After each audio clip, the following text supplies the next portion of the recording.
Y'all, welcome back to the Ben Barker Fitness Podcast. Thank you so much to those of you who have been listening. Please like and subscribe, share this with someone you think it might help, and leave a review. Today's episode is brought to you by the Neighborhood Alpha Dad. Y'all get the tank top. You can't cage those pythons. You know what I'm saying? Today we've got Coach Raj. Y'all, 37,000 followers on Twitter. If you need a good Twitter follow, this guy is it. He kind of attacks everything from diet, fitness, sleep, a little bit of everything. Man, introduce yourself, tell people where to find you, and a little bit about what you do. Appreciate the introduction, man. So my name's Coach Raj. I've been an online health coach to entrepreneurs for over 2 years now. Started on Twitter. That's my main platform. So if I were to tell you like where can you find me, it would be on Twitter at the Coach Raj. I'm also on like Instagram, TikTok, YouTube, LinkedIn, same username, but that's more new.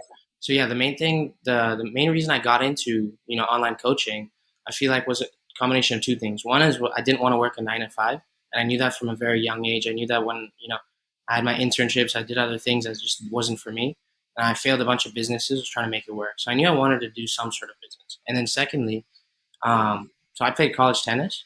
So by the time I was like 15, 16, I was extremely skinny, very slow. So I started lifting weights for multiple reasons. For my tennis game, because I was insecure, all that stuff. So then I made every mistake in the book.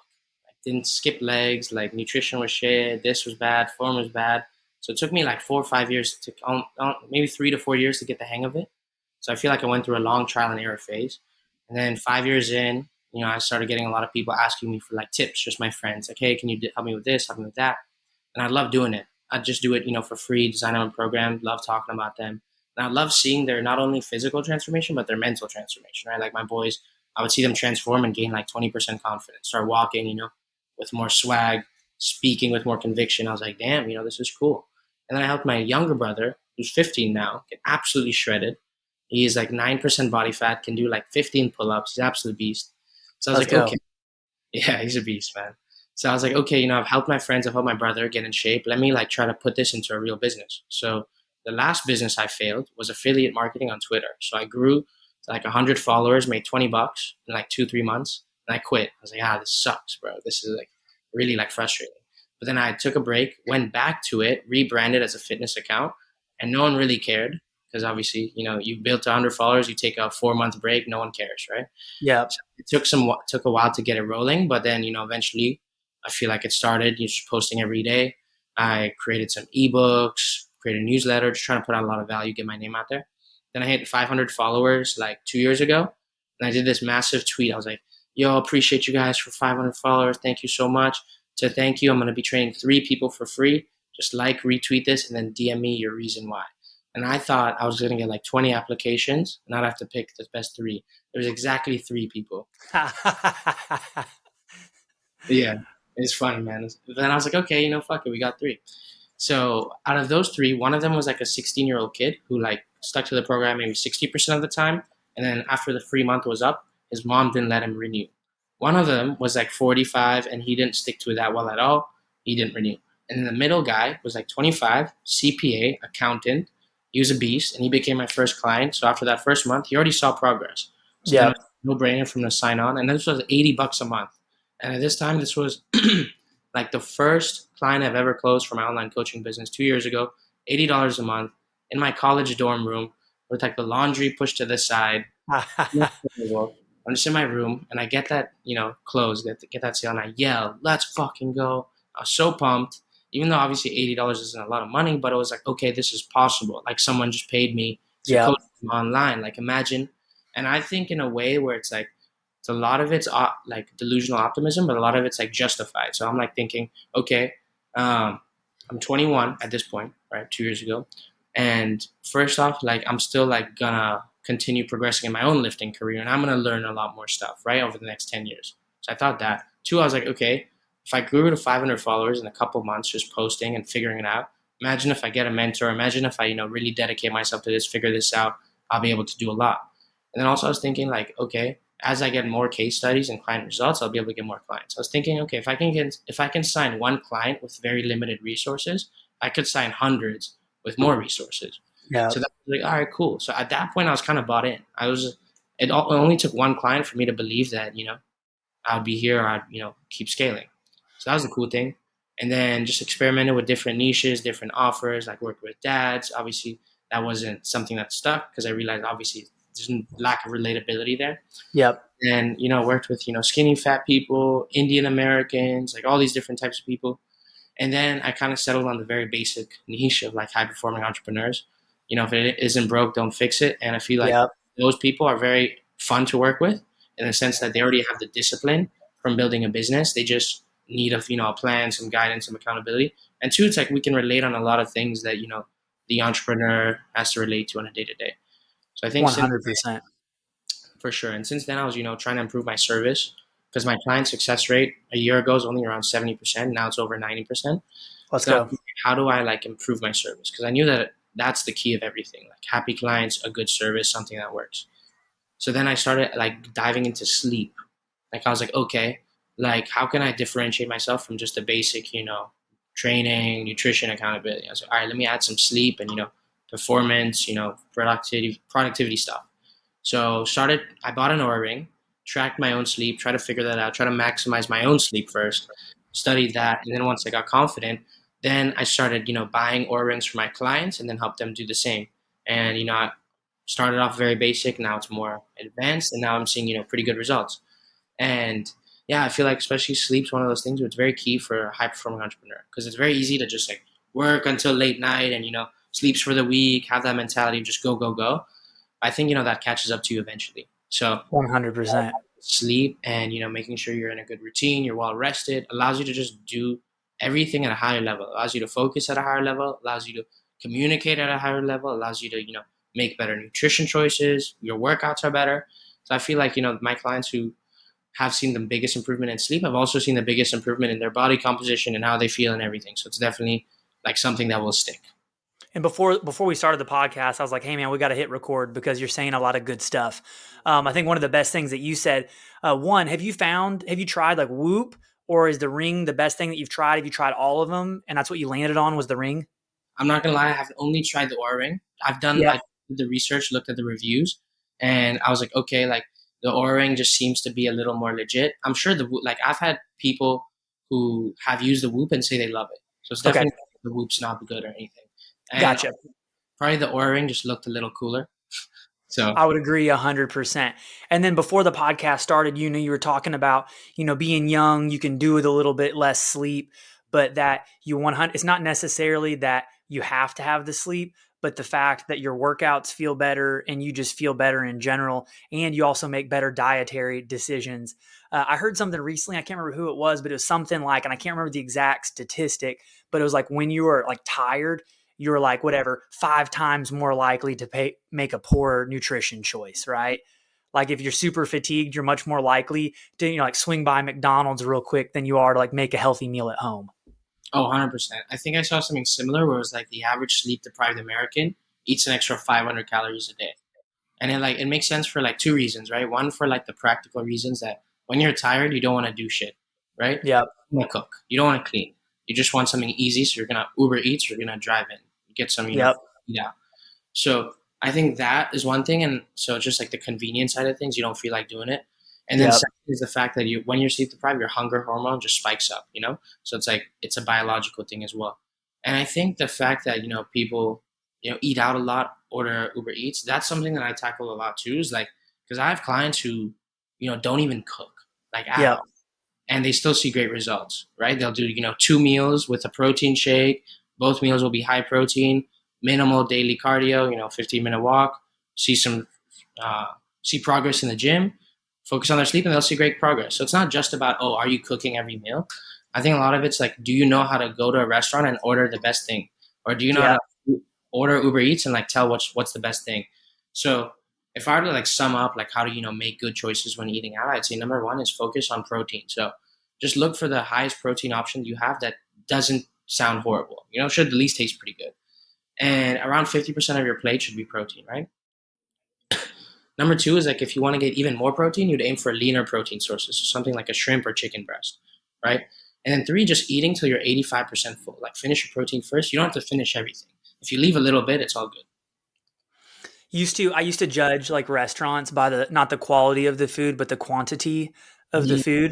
And that's a big thing about becoming an adult is like realizing that you don't have to be like stuffed, like get out of the all you can eat mindset.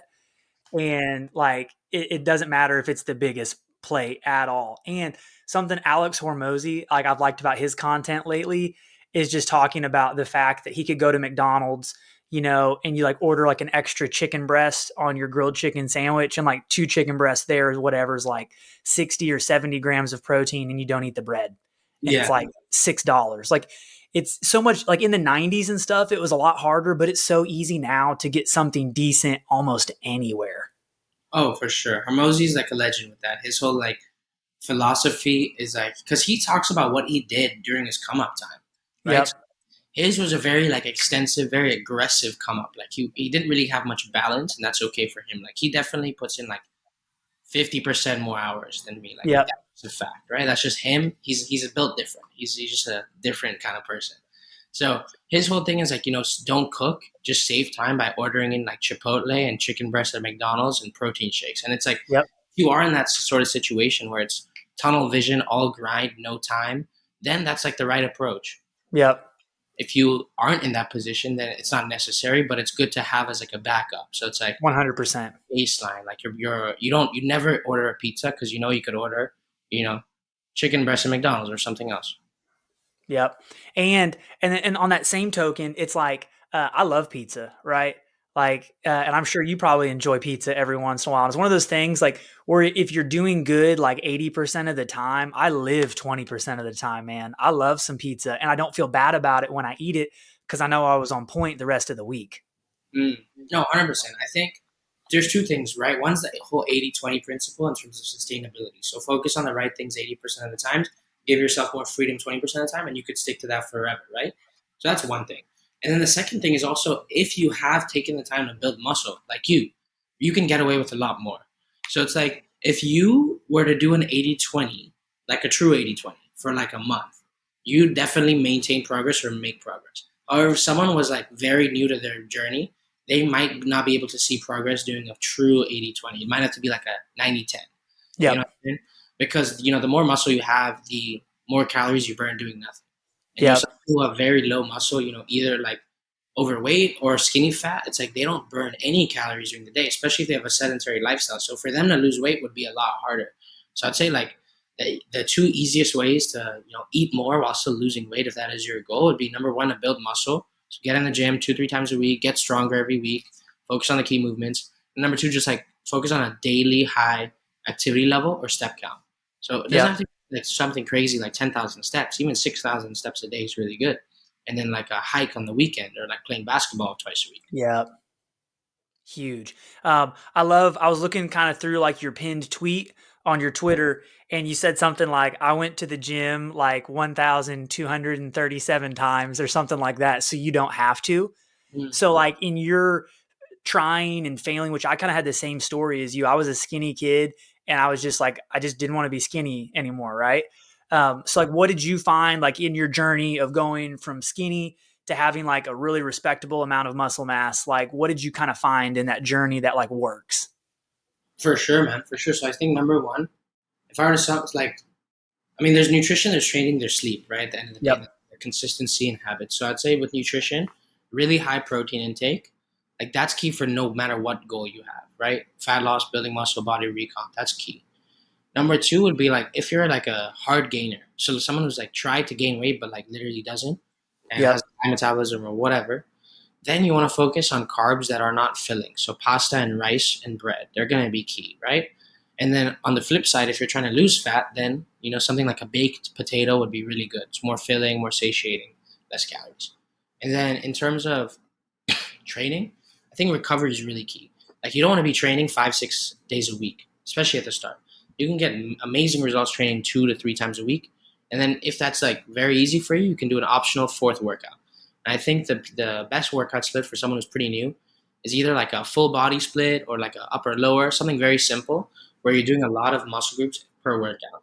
You don't want to be doing like a shoulder day, a back day, a chest day, a leg day, and an arm day, right? And then sleep, I think just like, having a consistent, bedtime, consistent wake up time, even within 45 minutes is good. Doesn't have Yep. to be crazy. And then just like no screens 30-40 minutes before bed, get into a nice routine. And if you do focus on all those three things, you'll get 90% of your results. And then the other 10% comes from, increasing intensity of your training, like doing, supersets, drop sets, mega sets, time under tension, that kind of thing, or, including some supplementation, or just like tweaking your form a little bit. But like, you're going to get 90% of your results just focusing on high protein, eating enough or eating little enough, um, training to failure, training intensely, progressing on a week to week basis, and then, getting consistent high quality sleep.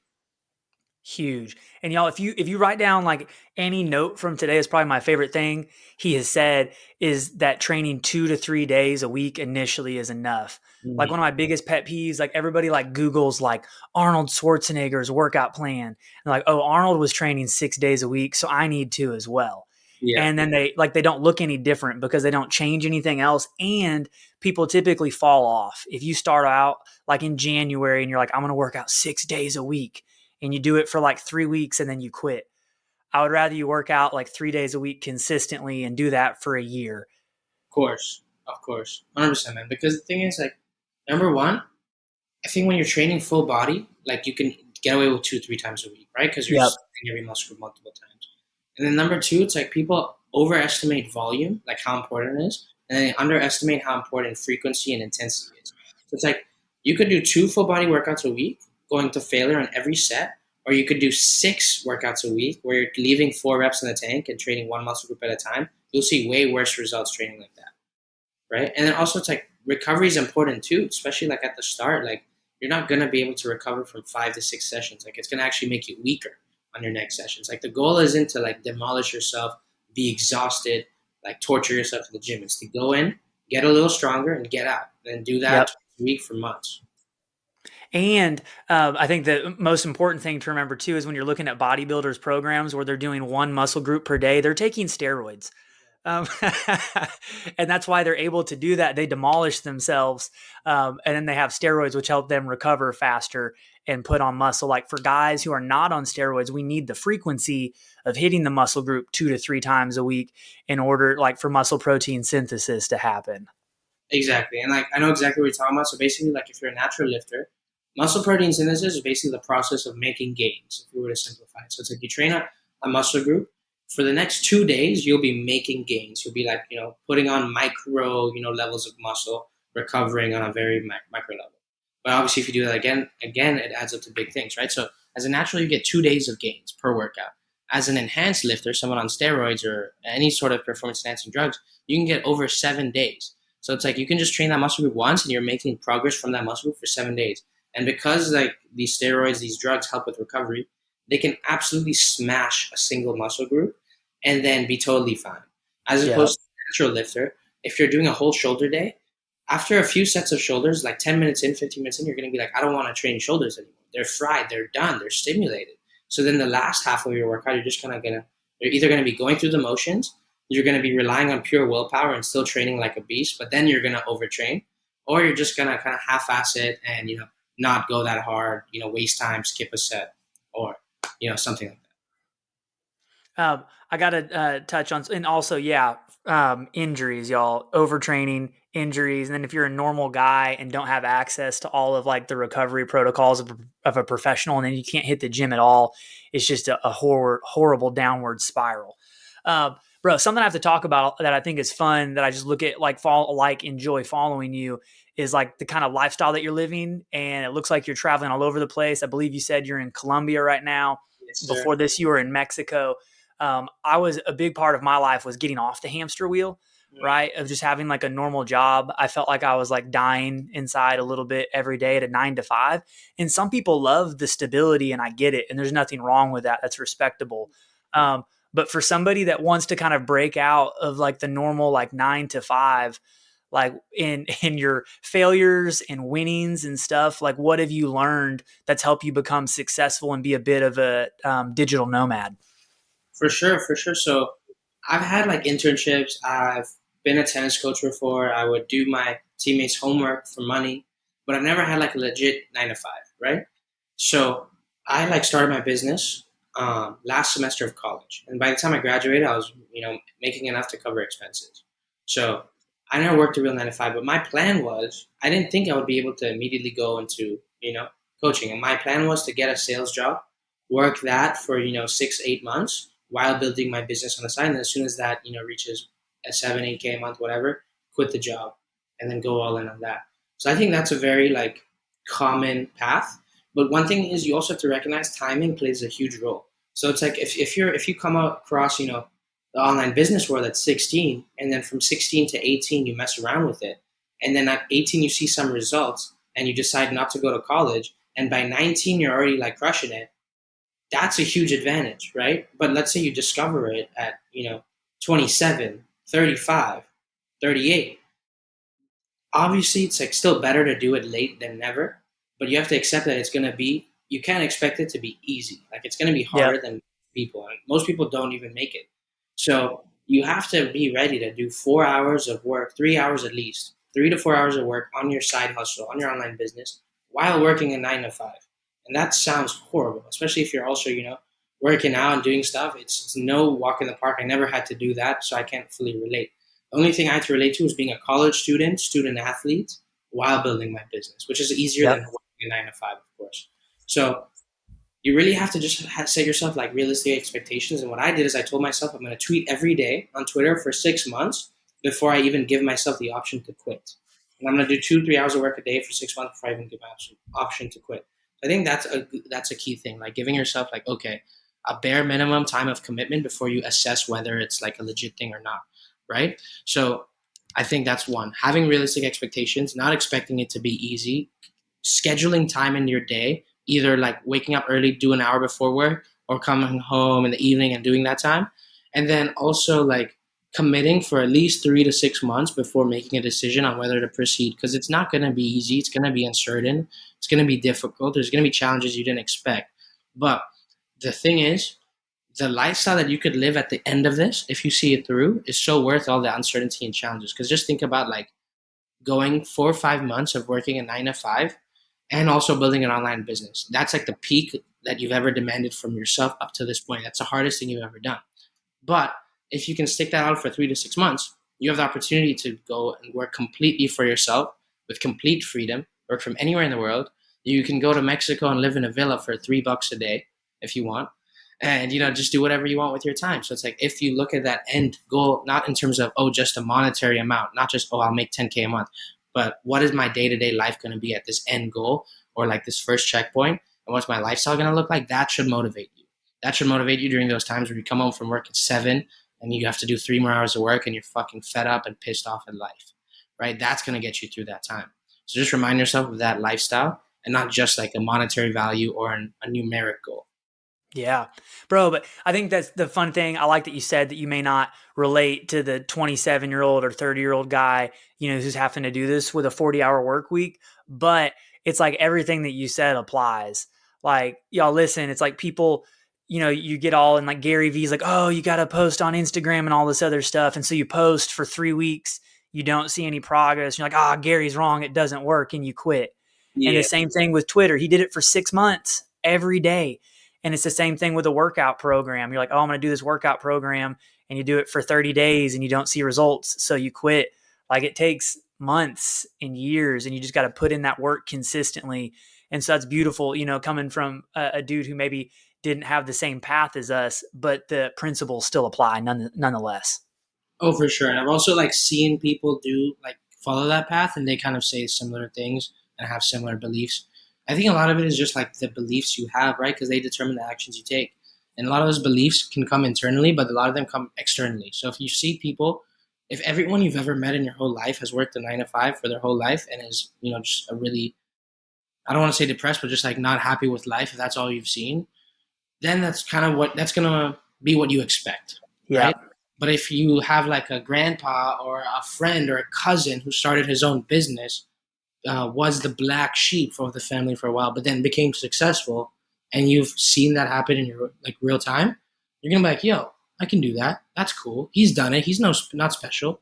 So I think a lot of it is out of your control in terms of there is luck involved. It does depend on your environment. It does depend on your beliefs, what you see.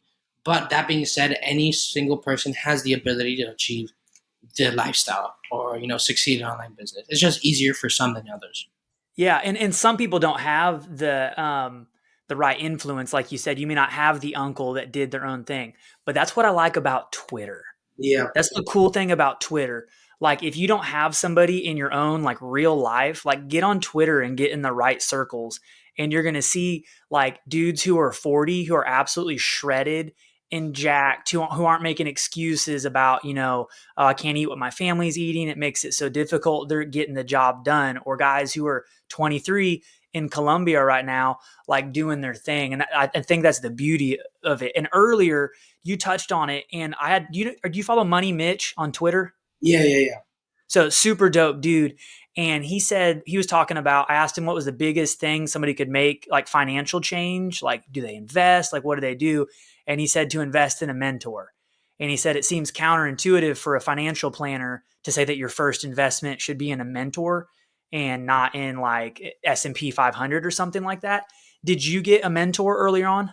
Oh, for sure, man. I've had so many mentors. Like, I've had mentors in terms of like people I would just like watch on YouTube for hours and hours, like, Hormozy, stuff like Yeah. that. I've also paid for tons of mentors and coaches from, I've had strength and conditioning, like fitness coaches at like the college I went to. Like, I'd really get close with a strength and conditioning coach there. Then in terms of like online business, I bought a few courses. Like, those were my mentors. Then I got a business coach, and then we worked together for 6 months. Then I got another like business coach, and that's been like my best mentor so far, I would say. Let's go. See, y'all, if you're going to make a move, like get a coach. If you can't afford one, start on Twitter Mhm. and you can have a fake coach through there, like I did initially. I still haven't paid for a mentor, but that's something that I'm looking into because I'm ready to kind of level things up. So, y'all, get a mentor and have somebody like feed into you. I tweeted yesterday that you can't pour from an empty cup. You got to have somebody that'll invest into you so you can invest into others as well. Coach Raj, where do people find you? I do need to say this first before you talk about where to find you. He has a super underrated Instagram. Is it just Coach Raj on Instagram? The Coach Raj. The Coach Raj. Great account. It hasn't taken off yet, but I know it will, just like your Twitter did. Where do you want people to find you, and where can they find out more about you, your coaching, etc.? Appreciate it, man. So you can find me on Twitter, Instagram, YouTube, or TikTok at the Coach Raj. If you want to find out more about my coaching, just DM me Transform on Twitter. I'll get back to you. I'll send you more details. And if you want to subscribe to my free newsletter and get my free sleep guide, then just click the link on my Twitter. Boom, I'll take you there. And if you ever want to unsubscribe, there'll always be a link at the bottom of each email. I do need to say this, y'all. Subscribe to his newsletter because I'll subscribe to it as well, dude. Like my weekly newsletter is jammed full of like easy applicable things that you can do to improve your life, and I assume yours is the same way. What did people get like in your typical newsletter? For sure, man. So it really depends. So I used to be sending 6 emails a week for months, but now I've dropped it down to 3. Okay. So it's usually going to be like one straight value, just like how to achieve a certain goal, whether that be sleep, training, nutrition. One will be like helping you tackle a false belief that you have. So maybe it's like, oh, you don't think that you think you don't have the time to train, and then I'll break down, okay, you actually do, or you could make these adjustments, or it's not so binary. And then one email will be more like a story, more entertainment style, but also some like gems here and there. So I try to mix it up. I do a lot of giveaways, ask questions, so it's pretty engaged. Got around like a 40% open rate. So Let's go. seems to be enjoying it. Let's go. Y'all, input equals output. Follow the Coach Raj on Instagram, Twitter, TikTok, all of that. Get on his newsletter, and then you're also getting motivation in your inbox 3 times a week. Bro, I appreciate you for joining today. For sure, man. Appreciate you, brother. Heck yeah, dude. I'll talk to you soon, bud. For sure, man.